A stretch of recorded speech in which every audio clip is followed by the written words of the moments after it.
मेरठ के मवाना थाने में बीती रात भाजपाइयों ने जमकर बवाल मचाया। थाने में घुसे, ऑफिस में खूब बवाल किया, हंगामा किया, पुलिस वालों से हाथापाई की। यही नहीं, वहाँ पर जो महिलाएं कुछ पहुंची थीं उनसे गाली गलौज तक की। उनके लिए अपमानजनक शब्द ऑन कैमरा कहे गए हैं। इस पूरे मामले में जब पुलिस घिर गई तो पुलिस ने कुछ भाजपाइयों को लॉकअप में डाल दिया, लेकिन वहां पर और ज़्यादा भाजपाई पहुंच गए। उन्होंने वहां धरना दे दिया। बहुत सारे बीजेपी के नेताओं के फ़ोन थाने पर आए, अफसरों के पास आए, जिसके बाद रात करीब 2:30 बजे सभी लॉकअप में डाले गए भाजपाइयों को रिहा कर दिया गया बिना किसी कार्रवाई के।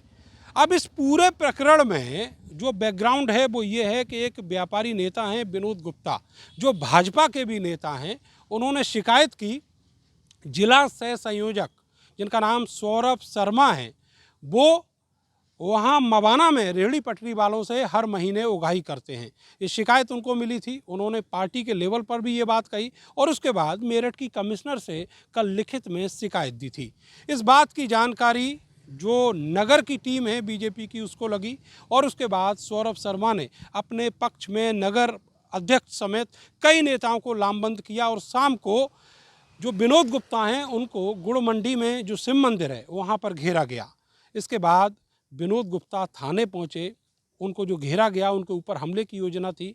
इस बात की आशंका को लेकर वो बीमार व्यक्ति हैं, वो वहाँ थाने में थे। उसी समय भाजपाई थाने पहुँच जाते हैं। मेरे साथ साधना गुप्ता हैं, जो विनोद गुप्ता जो बीजेपी के नेता हैं, व्यापार मंडल के नेता, उनकी पत्नी हैं। और जब वहाँ पर साधना गुप्ता थाने में थी तो उनके लिए किस तरीके से सौरभ शर्मा जो जिला से संयोजक हैं बीजेपी के, उन्होंने अपमानजनक शब्द कहे हैं।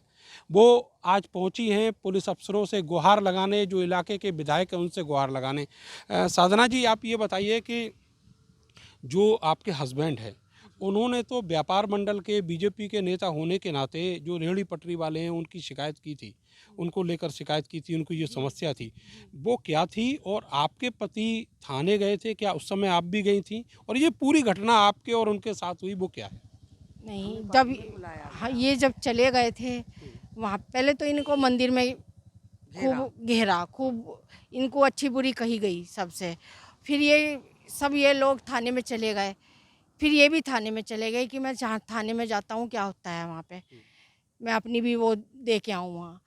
फिर हमें ऐसा मालूम पड़ा कि ये हमारे सबके खिलाफ़, हमारे बच्चों के खिलाफ़ रिपोर्ट दर्ज करने जा रहे हैं। तो फिर मैं भी गई, मैं अपनी दौरानी के साथ मैं भी वहाँ पहुँची।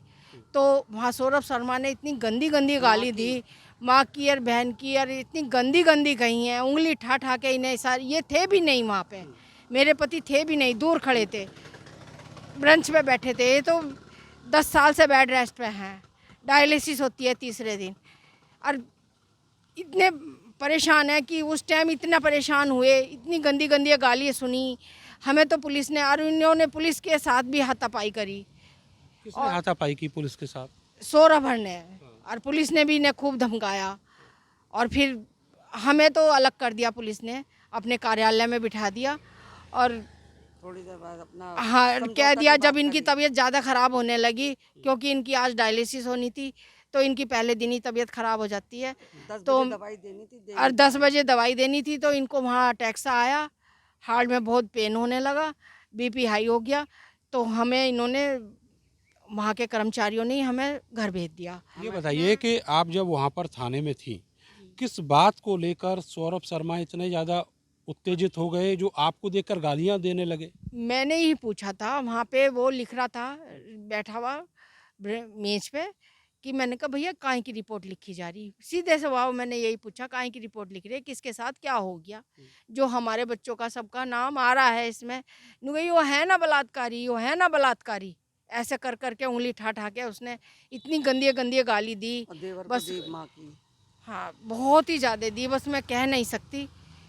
और इसने प्रशासन को भी कोई वो नहीं रखा, बिल्कुल इज्जत नहीं रखी। उनकी भी इज्जत नहीं रखी, उनकी भी बेइज्जती खूब करी प्रशासन की, पुलिस के हाँ, लोगों की? जब उन्होंने, हाँ वो कह रहे हैं यहाँ पे आकर के तुम दोनों ने ऐसा, हमने कहा हम तो चुप है, हम तो कोई बोल ही हम तो नहीं रहे। कार्यालय में बिठा दिए थे सबको, ये लोग बहुत हम बोल रहे थे। ये बोलो ही गए, बोलो ही गए। फिर इन पे खूब उनकी आपस में हुई, आपके पति सीनियर लीडर हैं, बीजेपी के व्यापार मंडल के भी पुराने नेता हैं, तो दोनों जो पक्ष हैं वो बीजेपी के ही हैं, तो आखिर इतना ज़्यादा आपस में क्या है कि गालियां तक इतनी बात आ गई? पता नहीं जी इनको क्या खुन्नस है, क्या है, क्या खुन्नस है, क्या नहीं है, क्या मन में है, पता नहीं है। या तो ये इनके साथ रहता है, इनका फायदा उठाता है कुछ, किसके साथ रहता है? ये इनके मंत्री जी के साथ रहता है, इनके नाम का ही गलत फायदा उठा रहा है, ये तो कुछ ये सोचता है। ये हमें नहीं कह सकते कुछ भी इसके बारे में। आप मिली हैं मंत्री जी से? हाँ, हम मिले मंत्री जी से, मंत्री जी बहुत अच्छे हैं, हमारे भी फेवर की बात करी उन्होंने, उनकी भी सुनी, हमारी भी सुनी, अच्छे और हैं ये बहुत। बहुत अच्छे हैं। अब वो कह भी रहे हैं कि नहीं तो FIR हो जाएगी, नहीं तो सेटलमेंट कर लो अपना।